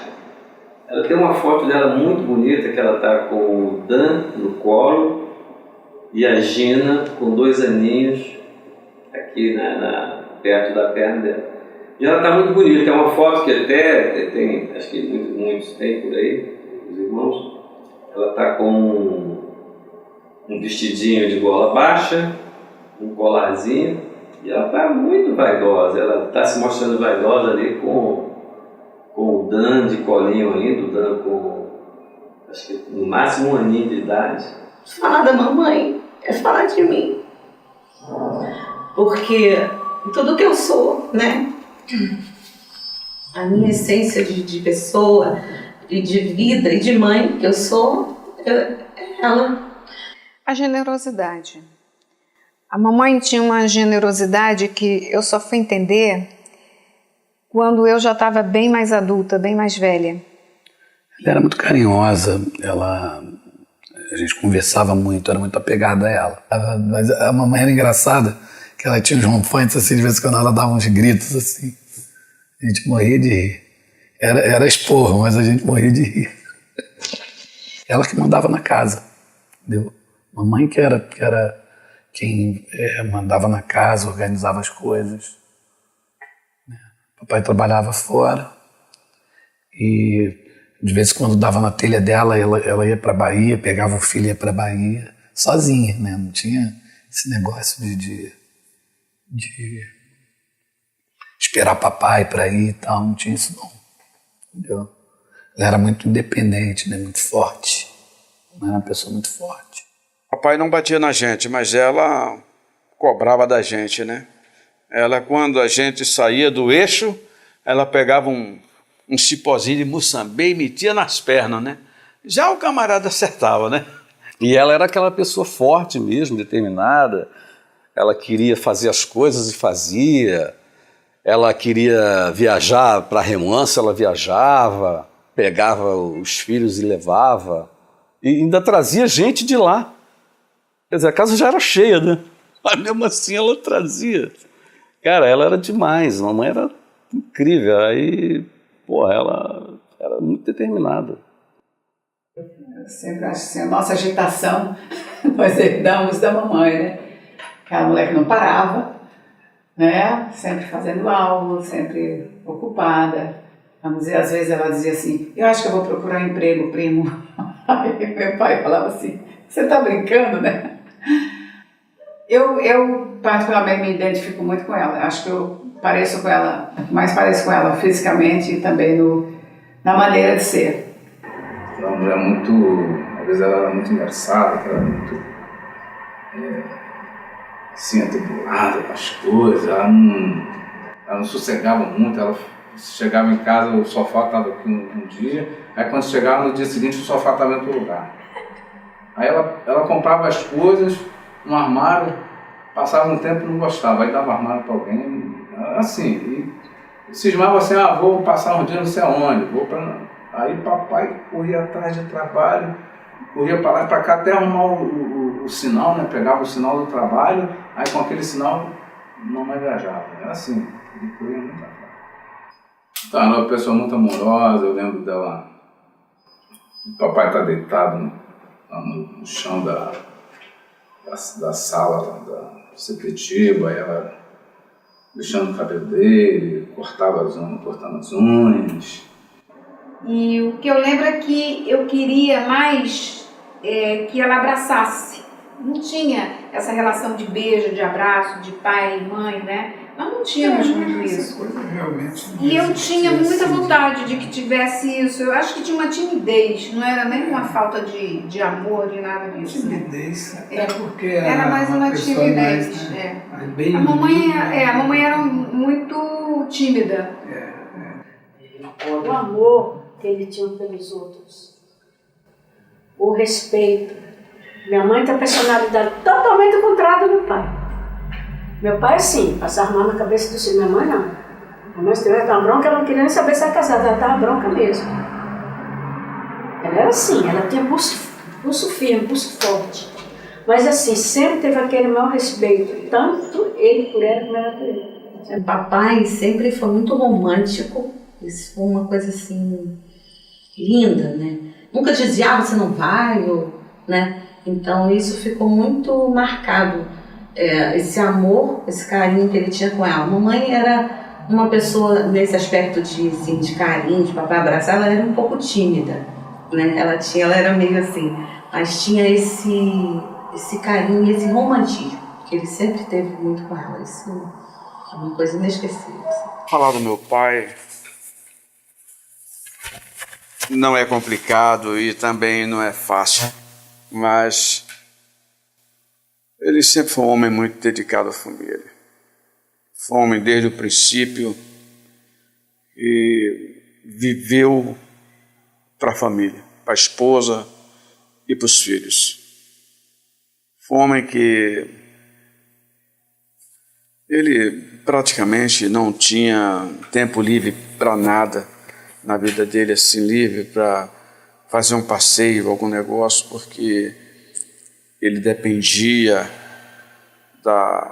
de fazer aquelas roupas para subsistência, sobreviver, sustentar a família e aquele monte de filhos. Tinha o jeito dele ganhar, só ele sabe. Papai tinha um jeito das rosas, papai de domingo, aos domingos papai não andava sem rosa dentro de casa. A primeira coisa que eu me lembro, que papai acordava era buscar rosa para deixar dentro de casa. A mamãe Sempre cuidou de todos os filhos igualmente. Nunca teve preferência, nunca teve preferência por um, por A ou por B. Sempre cuidou de cada um individualmente e sempre ajudou cada um na necessidade. Olha, eu nunca vi uma pessoa assim. Eu tive uma época que eu tive uma dificuldade muito grande, eu não vou nem falar o quê, mas papai me acolheu assim, de um jeito que talvez outro pai abandonasse o filho, mas ele não. Ele me acolheu daquele jeito como ele acolhe qualquer um deles, tá? De nós, tá? E ele é assim com todo mundo, não é só com a família. Papai, porra, é uma pessoa para mim assim, eu tenho assim um respeito, um carinho tão grande por ele, assim, um amor tão grande que eu fico às vezes perto dele, dou banho nele e eu fico assim tão orgulhoso de poder fazer isso por ele, sabe? Então, eu queria ter feito por ele muita coisa. Então, quando eu vejo ele agora dependendo da gente, mas pelo menos capaz de falar, sabe, de se comunicar, sabe, vendo ele velhinho, parecendo uma árvore secando, sabe, e a gente tentando sempre levantar o astral dele, porque eu sei que ele está cansado. E a gente tem que fazer isso mesmo, a nossa parte. Então, é o orgulho que me dá, assim, dos meus pais, uma coisa que está assim acima do normal. Tenho o maior orgulho deles e eu sei que foi muito duro para eles, para criar todo mundo, sabe? Manter todo mundo próximo. Então, os meus pais é a melhor referência que eu tenho na minha vida. Talvez seja o maior fio condutor de toda a história da família Neri, seja esse amor, né, do papai e da mamãe para com os filhos. Eu acho que essa é essa nossa grande herança.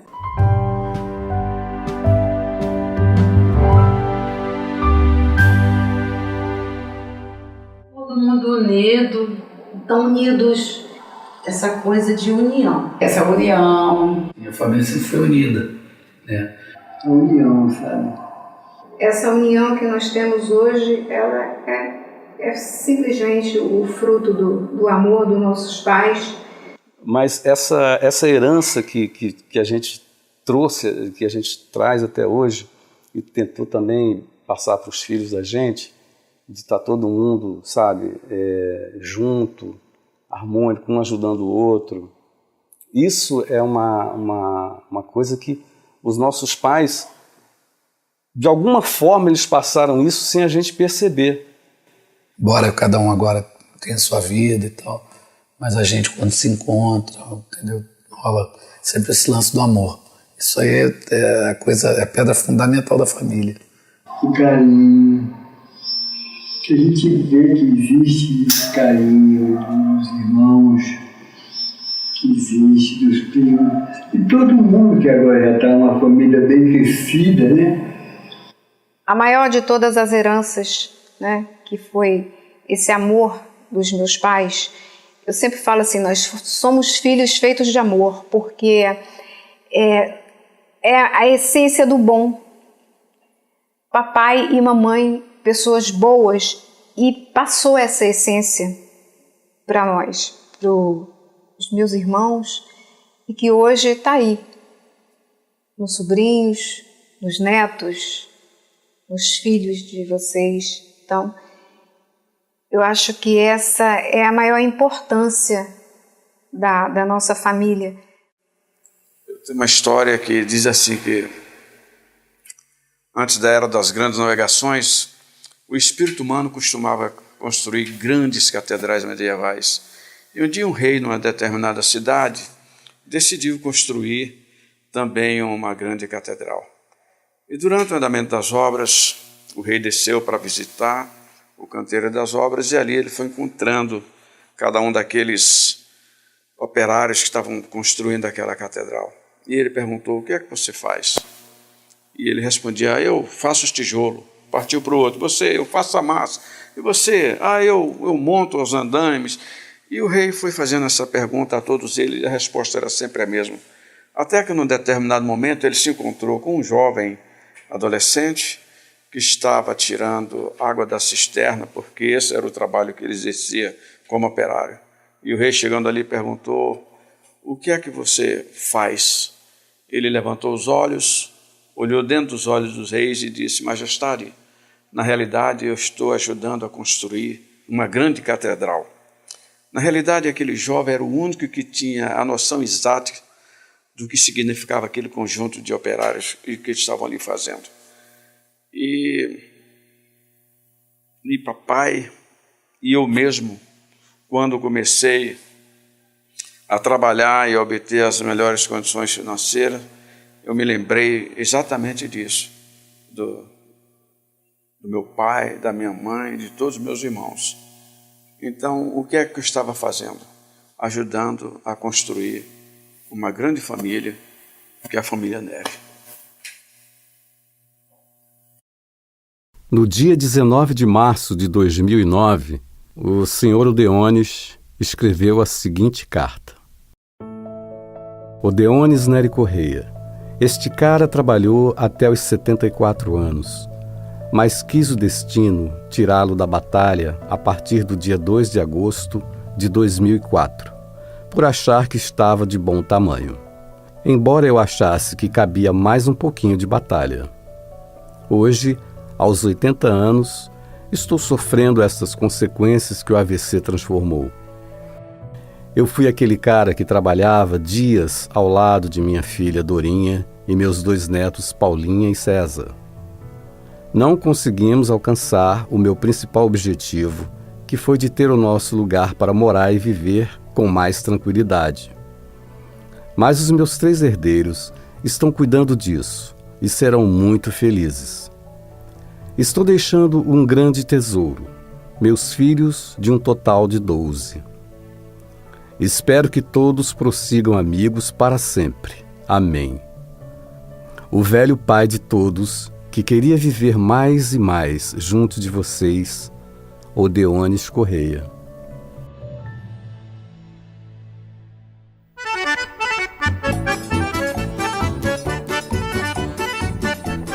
Foi diante da fogueira, numa noite de São João, que de uma simples brincadeira nasceu uma grande paixão. Depois que a festa acabou, combinaram de se encontrar e a coisa ficou tão séria que resolveram se casar. Daí então começou um monte de filho a brotar. Primeiro veio Odaí, depois Dorinha, Marilde e Osni, Ronaldo, Odailson, Marina e Odeones, Pedro, Socorro e Regina.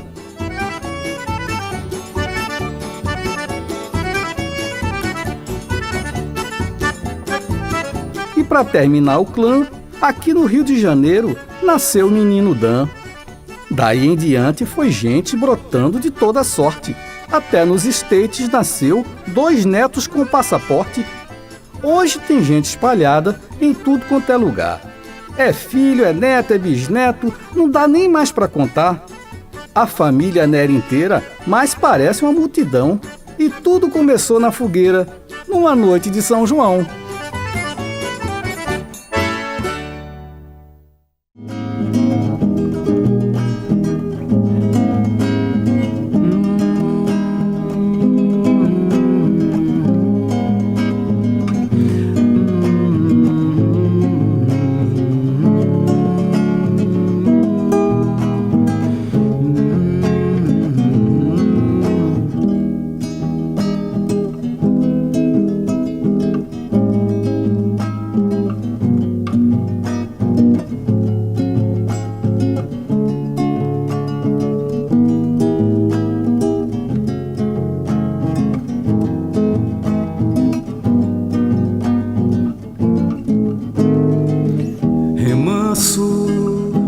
Cantilena do passado, pungente aflição no peito.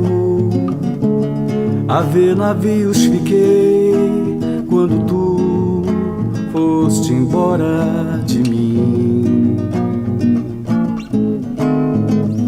Remanso na beira do São Francisco, me agarrei nas lembranças. A ver navios fiquei quando tu foste embora de mim.